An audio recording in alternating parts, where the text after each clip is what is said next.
Welcome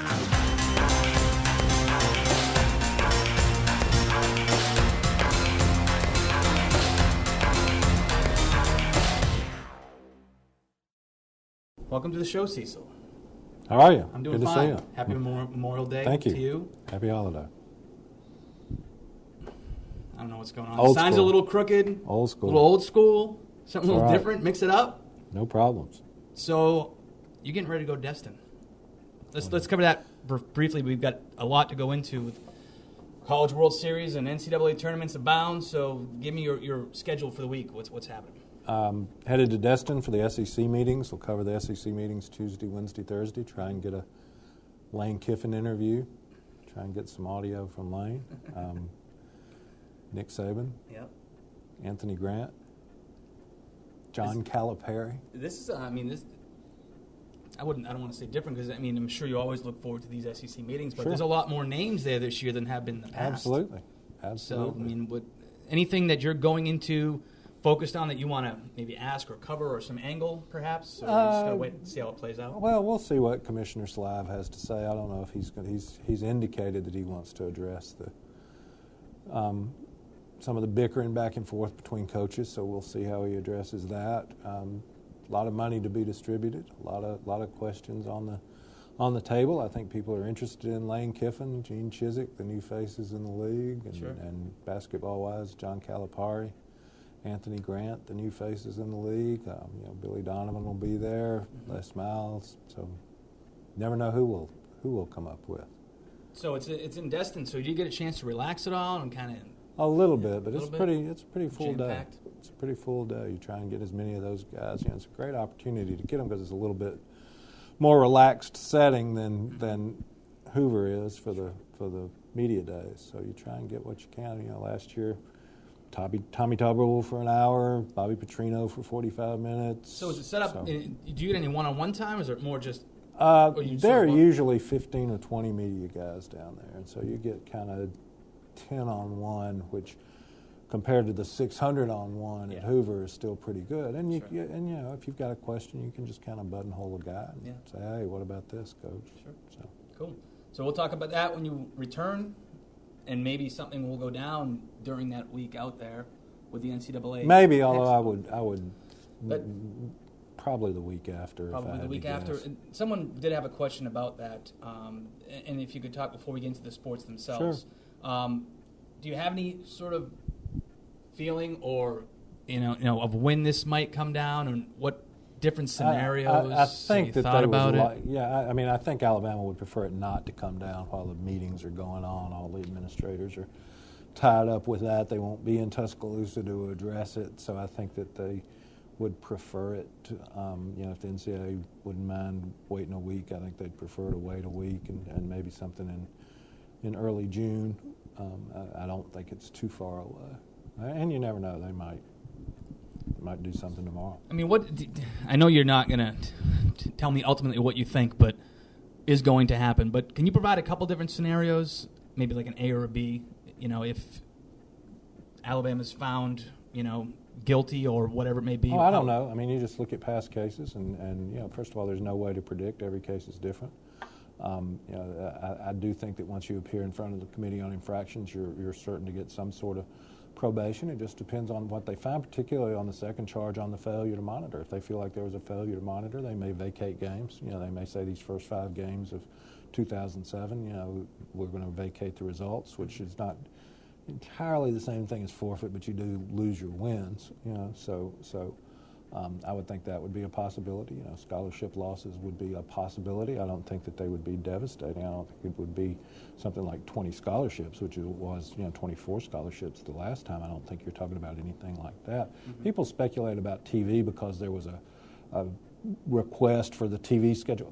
Those are boilerplate requests. Every Division I notice of allegations contains a request for the TV schedule. When Indiana basketball got their letter, it had a request for the TV schedule. When Oklahoma football got their letter, it had a request for the TV schedule. When Texas A&M Corpus Christi got a letter for tennis, it had a request for their TV schedule. Mm-hmm. So people who try and read something into that, it doesn't mean a thing. It's boilerplate language. So that's another look and see. We'll wait to see what happens. Comes down maybe in a couple weeks, you're thinking. Let's move on to some sports, Cecil. Baseball, it's the freshest one right now. You just came from the show that ESPN had, and the baseball team was gathered up at the Coliseum. So they're heading to Clemson for the regionals, and they're playing Oklahoma State in the first round. Oklahoma State's a perennial powerhouse, been to Oklahoma many times. Didn't have a great year this year, finished 9th in the Big 12, didn't make the Big 12 tournament, but they got a really strong non-conference RPI, went 23-6, non-conference against some good teams, against some Oral Roberts, TCU-type teams. So that's what got them in. They've been up and down. Clemson, although they are hosting the regional, are the number 1 seed, they've been a little bit up and down this year. Good team, strong ACC team with 40 wins, but they didn't dominate the ACC. They're not one of the national top 8 seeds. So for where Alabama, what their situation was at the end of the season, losing 4 of their last 5 games, I think, they're not downplaying the opposition. They understand Oklahoma State's got good players. They understand Clemson's got good players. But their draw is, for a 2 seed, it's as good a draw, I think, as anybody in the SEC got. It was too bad the way that the season did end, because they were really on the hot streak, and to drop 2 out of 3 to Auburn the way they did, and that opening loss to South Carolina to go extra innings. I mean, and losing Jake Smith on the last play of the game, that's a really tough break, and they'll have to overcome that. Is he gone, or is his leg? I mean, he's not having surgery, but it's a 6-week thing. So even if they made it to Omaha, he couldn't get back in the lineup, which is unfortunate. He's an all-SEC third baseman. Sure. Janda has a question about baseball. Cecil, Alabama seems to be falling behind the current arms race in baseball facilities in the SEC. Is Alabama still planning to upgrade the facilities at Sewell Thomas Stadium, and if so, when? Don't know, and they need to. They are behind. You look at new stadium at LSU, new stadium at South Carolina, great facility at Arkansas, all kind of upgrades at Ole Miss. Of course, Mississippi State's always had the big stadium. Auburn, not the big stadium, but a very nice facility. So Alabama, to keep up with the other teams, particularly in their division, they need to do some things at Sewell Thomas.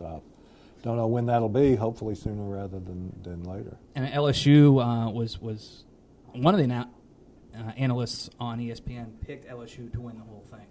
Wouldn't shock me. I think their draw is good. They'll be at home. I didn't think their regional was loaded. They're paired with Rice. I think that's a winnable super regional. So I think I would be more surprised than not if they're not in Omaha. And when you get to Omaha, they've got 2 good pitchers, and that can carry you a long way. Sure. So we'll wait and see. So that starts Friday, I believe. Friday. Alabama almost certainly will play Friday afternoon. We don't have a start time yet, but my guess would be 1 or 2 o'clock. Okay. But, be sure and check the Tuscaloosa News for a precise time. We do know when Alabama softball is playing next, and that is Thursday at 7 p.m. Eastern Time against Michigan. So what are your thoughts on this? I mean, obviously a very impressive super regionals against a team that was overmatched. Jacksonville State taking nothing away from them, but really, an at-large bid, and to do what they did in the regionals, great run, but ran into a buzzsaw. Kelsey Dunn, back-to-back no-hitters, Alabama hitting the ball well. And just like in your column, as you say, this is their 6th trip, and they've been making noise and doing damage, but now is the time where it's a little bit different. Yeah, I will say this. I think that of the 2 brackets in Oklahoma City, I think Alabama's in the much tougher bracket. Florida, Arizona, Alabama, and Michigan. The other side is, Missouri upset UCLA, so they're out of the bracket. Oklahoma's out of there. Georgia got in there, so it's Washington, who's very good and talented. Washington, I think, can probably have to be the favorite on that side. Arizona State is the defending national champ, but I don't think they're as good. This year I got to watch some of them in their regional. I just don't think that they're as strong. They play Missouri, Washington, and Georgia. Those are. But there's no weak links on the other side when you're talking about Florida, Arizona, and Alabama, Michigan. Yeah, Florida, the number 1 seed. 3 SEC teams in there. Mm-hmm. And you did bring up Missouri upsetting UCLA. They did. It surprised me. That surprised me. But Alabama played Missouri last year in the regionals, and familiar with them, and it's good to have new teams in there. Mm-hmm. It's going to be unusual for UCLA not to be there, but if there are going to be upsets like that, you want them on your side of the bracket. So be interesting to see how a first-time team like Missouri handles a team like Arizona State. Were you surprised that Kelsey Dunn went back-to-back the way that she did? Not really. She because only shortened threw game. 5 innings, and so just put her out there. I think that had they needed to go to Charlotte Morgan, they could have, but I wasn't surprised. And she'd had a week off before that, and so good luck to the girls. We'll see how they perform. We got Tommy Dees will be out there, I'm sure, twittering his thumbs up. I think he's headed out blogging. Tomorrow. Yep. So we'll see how that plays out. Now let's move into some football questions, of course. People chomping at the bit, already looking at Virginia Tech. So we'll get right into it. For love of Bama, who do you think could have breakout seasons this fall and emerge as household names like Terrence Cody or Glenn Coffey did last year? I think Dante Hightower is a good candidate for that. If Robbie Green can step in for Rashad Johnson, I think he's a guy who could do that. Obviously, on the offensive side, Trent Richardson is a possibility at running back. It'll be interesting to see which wide receiver, if a guy like Michael Bowman is eligible and can do that. That would be a tremendous help for Alabama. A lot of people watching Dre Kirkpatrick in the defensive secondary think he can step right in. So those are some names. And I think Colin Peake at tight end is definitely. I'm looking forward to watching Colin Peake catch some balls this year. That'll be fun. Yeah. Bama 9-2-D6. Cecil, are we going to be thin offensively, not including the O-line, for the Virginia Tech game? I don't know. Depends a little bit on how some guys come back. Julio Jones has had a couple of surgeries in the off season, so who knows what his status will be. Roy Upchurch, who knows where he'll be in terms of his comeback. It's a long off season. You never know what else could happen. Last year, if you'd sat here in May, there were some guys you thought would be playing who Sure. weren't playing. So see how everything goes through the off season. So it's just too early to predict exactly what will happen. But there are a lot of people to watch what their status will be. He has a question. Will Virginia Tech score more than 10 points against Bama without help?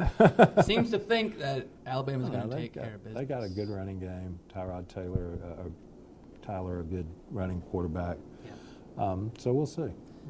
Too early to tell. It is too early to tell. But if you do look at, last year, it's similar in a way, of course, with an ACC team coming in who is selected to be a decent team. Were never the same after they played Alabama, right. Seemingly so. So, again, it's going to be a national game. I believe it's on ABC this right? So prime time. Prime time. Mm-hmm. All right, J and K Lee, are there any interesting future schedule scenarios for football that are being rumored? For example, any possibility of a big non-conference game in the new Cowboy Stadium that would be similar to the Chick-fil-A kickoff game? Yeah, I think that Texas Stadium, or I don't know what the Cowboys are calling their new one now, but I think they'd be interested in something like that. That's a long haul for Alabama fans, and if you start talking about playing Texas and Oklahoma there, you're not talking about a neutral site game. You're talking about a road game. Even more so than Florida State and Jacksonville was. And I don't think that Florida State and Jacksonville was a situation that worked out to Alabama's benefit. The games in Atlanta have been pretty neutral, I think, or a little bit in Alabama's favor. But so you could play in Dallas, play in Notre Dame in Dallas. That might be a possibility. So people are, there are people looking at those. You've got those facilities. You like to have the people in town, but Dallas is a little bit far unless it's just the right matchup. They're playing Michigan State in like 3,050, aren't they, or something like that? Yeah, something like that. 2017. I read that That'll first, be and I was like, East Lansing will be an interesting trip. Yeah. It's a long ways away, though. It is. AHM 21, a couple randoms, which we like to end with, and this guy seems to be the king to ask you the random questions. I always find them interesting. Number one, are you a grill master? Do you prefer chicken, ribs, burgers, or steaks, charcoal, or propane? I'm not a grill master. No? I like to play around on it. But, yeah. We've got a gas grill, so it's fun to get out there and play around.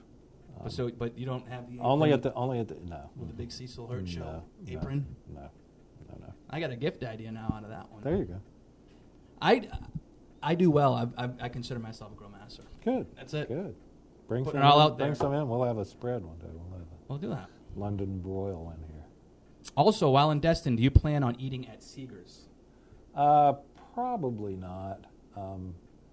We're staying kind of out, so we'll probably kind of stick around the place where we're staying. I understand it's a good place, though. You've been watching the NBA? A little bit. Orlando's really made a series. I mean, a team that could have been down and out both games somehow. Sure. Making some runs. I mean, it goes back to Orlando. I think it starts tonight, I believe, right? No, they played last night. Oh, they played last night. Orlando won last night up 2-1. Up 2-1. Yeah. So, yeah, they've been good series. They've been good series. Tough. I think losing that game 3 in Denver's probably going to do the Nuggets in. I'm thinking. It's got to be. It's got to be. Because even if they win 4, the Lakers have got home court. There's no way the Nuggets are beating the Lakers. Lakers are going to be in the finals. But Cleveland, LeBron may well be the greatest player in the game, but and Mo Williams has had a great year, but they still don't have a lot of options, And if LeBron, it's funny, the guy scores 41 points, I think, last night, but he was a little off, He's taking a lot of jump shots. He did get to the foul line a lot, but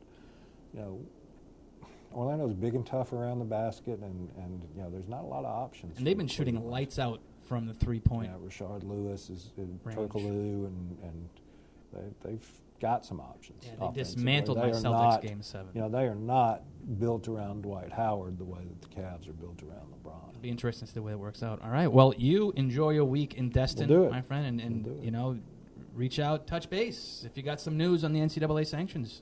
Never know. We will keep everybody posted. All right. Have a good week. Thanks. Thanks.